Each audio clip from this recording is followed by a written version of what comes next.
तो राजस्थान के शिक्षा मंत्री मदन दिलावर सरकार बनने के बाद लगातार बयान दे रहे हैं, बयानों को लेकर चर्चा में हैं और इन दिनों उनको एक और बयान सुर्खियों में आ चुका है।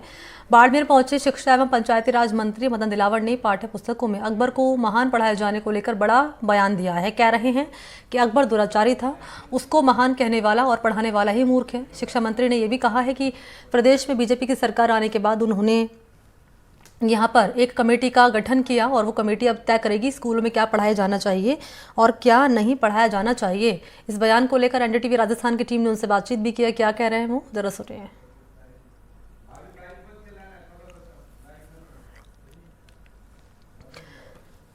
तो इतिहास की किताबों में बदलाव होगा, ये एक बड़ा बयान दिया गया है। क्या इतिहास की किताबों में बदलाव होगा, एक बड़ा सवाल बना हुआ है, क्योंकि अकबर को महान बताए जाने को लेकर मदन दिलावर ने एक बड़ा स्टेटमेंट दिया है कि जिसने पढ़ाया वो भी और जिसने लिखा है किताब में वो दोनों ही मूर्ख हैं।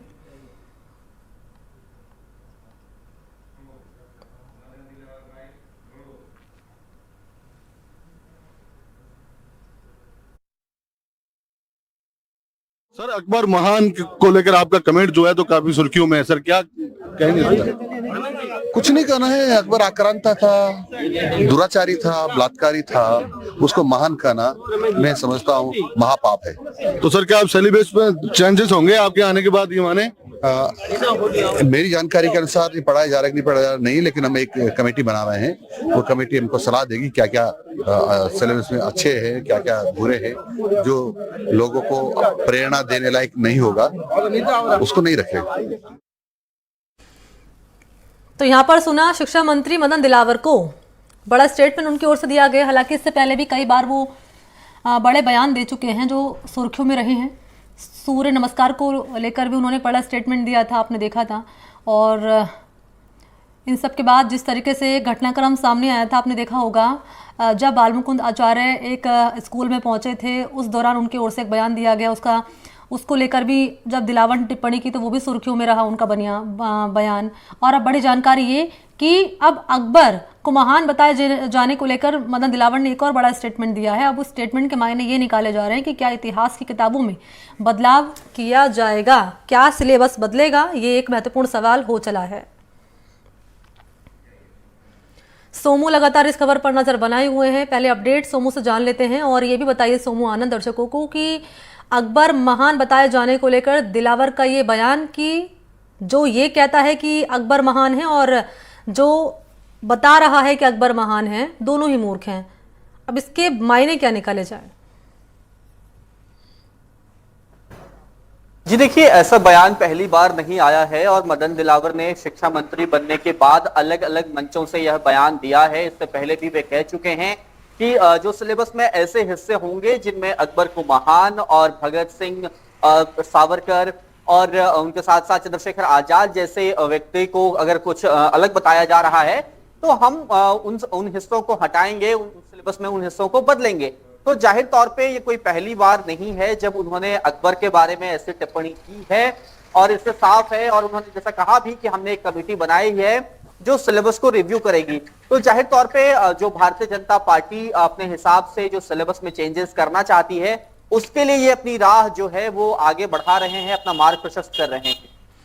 कमेटी का गठन कब तक किया जाएगा और क्या अब मानकर चले कि इतिहास की किताबों में बदलाव होता हुआ इस रूप में नजर आएगा कि अकबर महान जो बताया जाता रहा है उसमें अब चेंजेस होंगे? जी देखिए, कोशिश यही है कि अकबर जो महान अकबर को बताया जा रहा है उसको बदला जाए और उसके जगह पे कुछ और चीजें जो है वो शामिल की जाएं। जैसा कि उन्होंने अपने बयान में बताया कि कमेटी का गठन हो चुका है और वो कमेटी इस पूरे मामले को मॉनिटर करेगी और एक रिपोर्ट जो है वो शिक्षा विभाग को सौंपेगी। अब विभाग इस पर कब तक फैसला लेता है, क्या फैसला लेता है, यह देखने वाली बात होगी। क्योंकि कांग्रेस की सरकार जब रही तब हमने देखा कि सोमू आनंद की पढ़ाया जाता रहा अकबर महान और इस तरह के स्टेटमेंट आए नहीं है। लेकिन बीजेपी की गवर्नमेंट आते ही मदन दिलावर ने इस पर टिप्पणी करनी शुरू कर दी है और अब मायने ये निकाले जा रहे हैं कि आने वाले वक्त में हमें इतिहास की किताबों में बदलाव होता नजर आएगा। कांग्रेस पार्टी क्या कह रही है इस पर? उनका कोई रिएक्शन अब तक सामने आया दिलावर के इस बयान पर? जी देखिए, कांग्रेस पार्टी ने पहले भी जब मदन दिलावर ने ऐसा बयान दिया था तो उन्होंने कहा था कि सिलेबस में क्या पढ़ाया जाएगा, पाठ्यक्रम में क्या चीजें शामिल होंगी, क्या चीजें शामिल नहीं होंगी, ये विशेषज्ञों की एक कमेटी जो है वो तय करती है, जिसमें शिक्षाविद शामिल होते हैं और अलग अलग इससे जुड़े जो स्टेक होल्डर हैं वे शामिल होते हैं। तो जाहिर तौर पे सिलेबस जो बनना है, क्या पढ़ाया जाना है, वो एक लंबी प्रक्रिया का हिस्सा है और आप इतिहास को बदल नहीं सकते हैं। आप उससे असहमत हो सकते हैं, इतिहास आपके पक्ष में कोई बुरा स्टेटमेंट दे सकता है, इतिहास से आपको नुकसान हो सकता है, कभी फायदा हो सकता है, लेकिन जो इतिहास है, जो तथ्य है, वो तथ्य रहेगा। तो इसलिए ये बयान आया था उनकी तरफ से। तो जाहिर तौर पे कांग्रेस का स्टैंड बहुत साफ है और कांग्रेस नहीं चाहती है कि जो सिलेबस में इस तरह के परिवर्तन भारतीय जनता पार्टी करना चाहती है जिससे उसको पॉलिटिकल माइलेज मिल सके, ऐसा नहीं हो। लेकिन अब ये विवाद क्योंकि आगे और बढ़ने वाला है जाहिर तौर पे, क्योंकि सिलेबस के कई हिस्सों में परिवर्तन, जो जैसा कि बयान शिक्षा मंत्री दे रहे हैं, उससे साफ है कि वो परिवर्तन तो होंगे ही। इसका राजनीतिकरण तो नहीं हो रहा है? इसके मायने ये समझे हम सोमू आनंद, क्योंकि एक तरफ कांग्रेस पार्टी कह रही है कि हम इसके समर्थन में हैं, जो है वही पढ़ाया गया है, वही पढ़ाया जा रहा है। दूसरी तरफ बीजेपी कह रही है कि ये गलत पढ़ाया जा रहा है, जो पढ़ा रहा है वो भी मूर्ख है और जिसने इस बात का जिक्र किया है वो भी मूर्ख है। तो इसका राजनीतिकरण होता हुआ नजर आ रहा है क्या हमें, क्योंकि चुनाव भी नजदीक है?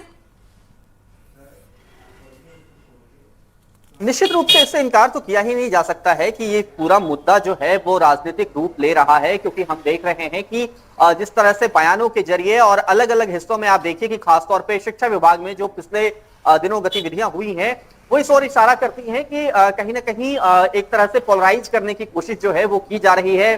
और खासतौर पे जो विद्यार्थी हैं उनमें भी आप देखिए कि किस तरह का वातावरण बना है, माहौल बना है।